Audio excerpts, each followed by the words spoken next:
दर्शकों, क्या होगा अगर दो दलित चेहरे 2027 में एक मंच पर आकर चुनाव लड़े?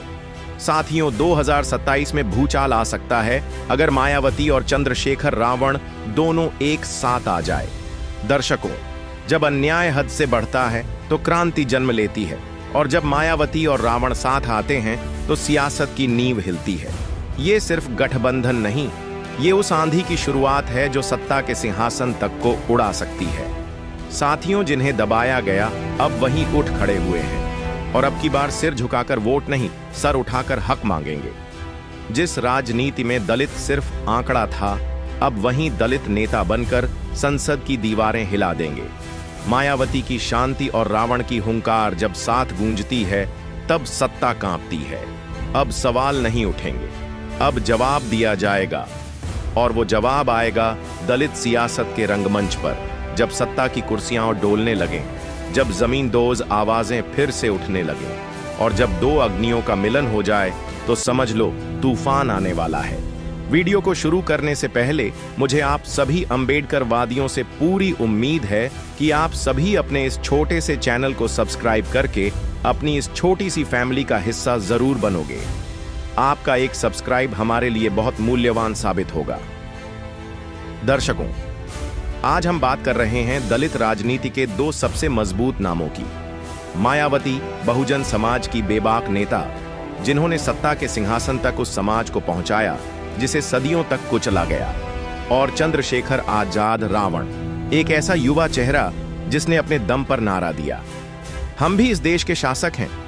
इन दोनों नेताओं की जोड़ी अगर एक मंच पर आ गई तो ये सिर्फ एक गठबंधन नहीं, एक क्रांति होगी जो चुनावी समीकरण बदल देगी, जो पुरानी पार्टियों की नींद उड़ा देगी, और जो दलित समाज को उसकी असली राजनीतिक ताकत का एहसास दिलाएगी। मायावती सिर्फ एक नेता नहीं है, वो एक विचारधारा है। दिल्ली की गलियों से शुरू होकर लखनऊ के मुख्यमंत्री आवास तक पहुंचने वाली इस नेता ने हर उस दरवाजे को तोड़ा है जो जात पात, गरीबी और भेदभाव से बंद किए गए थे। बहुजन समाज पार्टी की नींव कांशीराम जी ने रखी, लेकिन उस विचार को जन जन तक पहुंचाया मायावती ने। उनकी रैलियों में लाखों की भीड़ जुटती है, पर वो सिर्फ भीड़ नहीं होती, वो होती है दलित चेतना की लहर। 4 बार उत्तर प्रदेश की मुख्यमंत्री रहीं, वो भी तब जब जातिवादी राजनीति चरम पर थी। चंद्रशेखर आजाद रावण, एक ऐसा नाम जिसने साहेब अंबेडकर जी की तस्वीर को उठाकर सड़कों पर हुंकार भरी। आजाद समाज पार्टी के संस्थापक और भीम आर्मी के जरिए वो दलितों के लिए लड़ने वाला बेटा बन गए। सिर्फ भाषणों से नहीं, जमीनी आंदोलन से उनका नाम बना। सहारनपुर से दिल्ली तक, जेल से लेकर संसद के दरवाजे तक, रावण ने अपनी हर बात में आग भरी है। वो कहते हैं, सिर्फ वोट देने वाले नहीं, सरकार बनाने वाले बनो, और यही बात उन्हें आम नेताओं से अलग बनाती है। अब सोचो, अगर मायावती का अनुभव और रावण की ऊर्जा एक साथ आ जाए तो ये सिर्फ सियासत नहीं होगी, ये होगी बहुजन राजनीति की सबसे बड़ी क्रांति। 2 पीढ़ियां, एक लक्ष्य। एक तरफ वो नेता जिसने सत्ता देखी पर झुकी नहीं, दूसरी तरफ वो नौजवान जो सत्ता से टकराता है, डरता नहीं। ये गठबंधन सिर्फ वोटों का खेल नहीं होगा, ये होगा विचारों का संगम। इतिहास में दलित आंदोलन का विकास, दोनों नेताओं की तुलना, आजाद समाज पार्टी और बीएसपी का भविष्य राजनीति पर असर, अब वक्त आ गया है जब इतिहास खुद को दोहराएगा, लेकिन इस बार पीड़ित नहीं, विजेता की तरह। जब मायावती की समझदारी और चंद्रशेखर रावण की जंगजू सोच एक साथ आती है तो सिर्फ गठबंधन नहीं बनता, एक तूफान उठता है, और ये तूफान व्यवस्था की जड़ों को हिला सकता है। यह सिर्फ कुर्सी की लड़ाई नहीं है, यह है अस्मिता की लड़ाई। यह सिर्फ सत्ता की चाबी नहीं है, यह है सम्मान की मुहर। यह सिर्फ राजनीति नहीं है, यह है परिवर्तन का ऐलान। दलित वोट बैंक नहीं, अब बनेंगे पावर बैंक। सदियों तक दलित समाज को सिर्फ एक वोट बैंक की तरह इस्तेमाल किया गया। हर चुनाव में वादे हुए मगर हक नहीं मिला, मगर अब वक्त बदल गया है।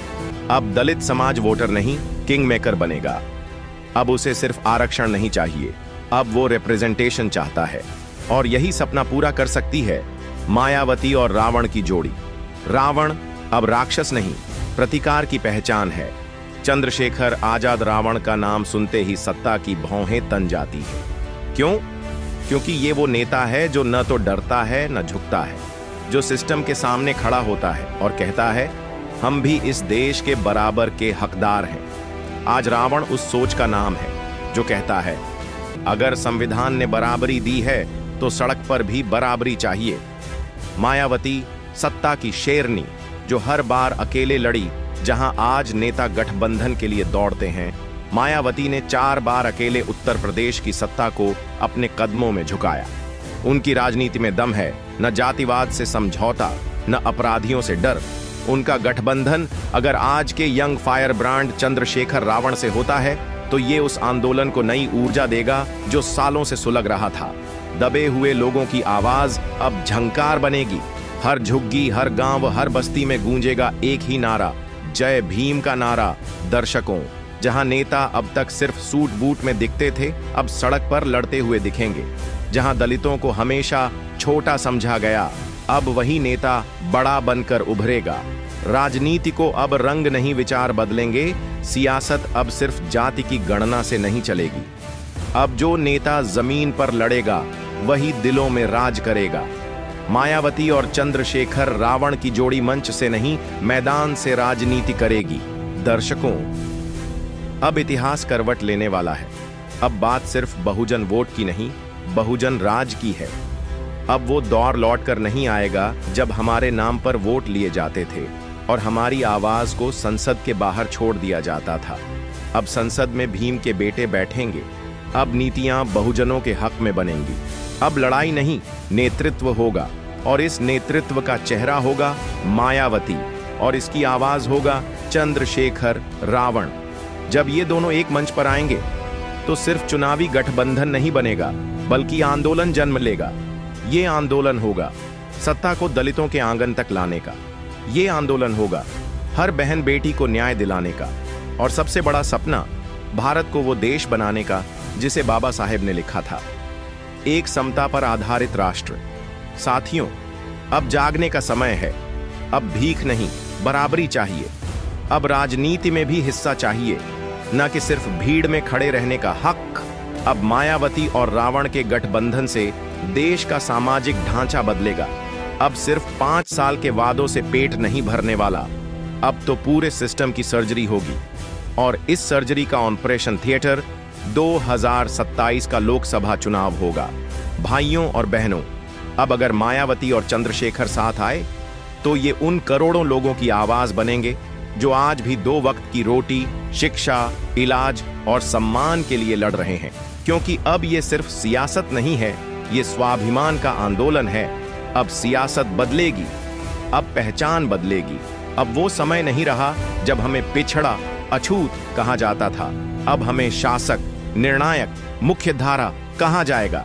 अब बहुजन समाज सिर्फ गली मोहल्लों में नहीं, देश की संसद, विधानसभाओं और मंत्रालयों में दिखेगा।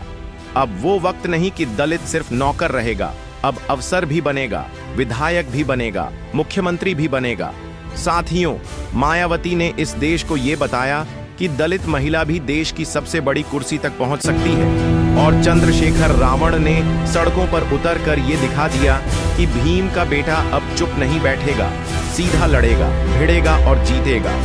ये जो जोड़ी बन रही है वो उन करोड़ों युवाओं के ख्वाबों को पंख देने आई है जो रोज नौकरी के लिए दर दर भटकते हैं। अब भारत बदलेगा, जातियों के आधार पर नहीं, काबिलियत के आधार पर, धर्म के नाम पर नहीं, संविधान के नाम पर, भेदभाव के कानून नहीं, बराबरी का हक चलेगा। तो अब हम सबको करना है सिर्फ एक काम, बदलाव का हिस्सा बनना है। हर गली, हर चौराहे, हर गांव और हर शहर में ये नारा गूंजेगा, दलित, पिछड़ा, भाई भाई, सत्ता की चाबी हमारे हाथ आई। अब कोई राम राज्य की बात नहीं करेगा, अब बात होगी भीम राज्य की, जहां सबको शिक्षा मिले, नौकरी मिले, सम्मान मिले, जहां हर बेटी को सुरक्षा मिले, हर युवा को रोजगार मिले। अब ये क्रांति सिर्फ माइक पर नहीं रुकेगी, ये क्रांति गांवों की गलियों से लेकर संसद के गलियारों तक पहुंचेगी। अब वक्त आ गया है कि हर बहुजन परिवार खुद को सिर्फ वोटर नहीं, एक नेता समझे जो देश की दिशा तय कर सकता है। तो दोस्तों, अंत में सिर्फ एक बात कहूंगा, अगर अब भी हम चुप रहे तो फिर कोई मायावती नहीं आएगी, कोई रावण नहीं लड़ पाएगा। लेकिन अगर आज जाग गए तो अगली संसद में किसी राजा का नहीं, भीम के बेटों का राज होगा। जय भीम का नारा गूंजेगा हर संसद में, हर विधानसभा में, हर मीडिया चैनल पर, हर सोच में। अब न कोई गरीब भूखा मरेगा, न कोई दलित दबा रहेगा। अब इंसाफ होगा, बराबरी के साथ गर्व होगा बहुजन होने पर। आपकी क्या राय है कमेंट में जरूर बताना। आपका एक कमेंट हमारे लिए बहुत मूल्यवान साबित होगा। तो साथ बोलो, जय भीम, जय भारत, जय बहुजन क्रांति। मायावती, चंद्रशेखर जिंदाबाद। सत्ता नहीं, सम्मान चाहिए। हक नहीं, अब राज चाहिए।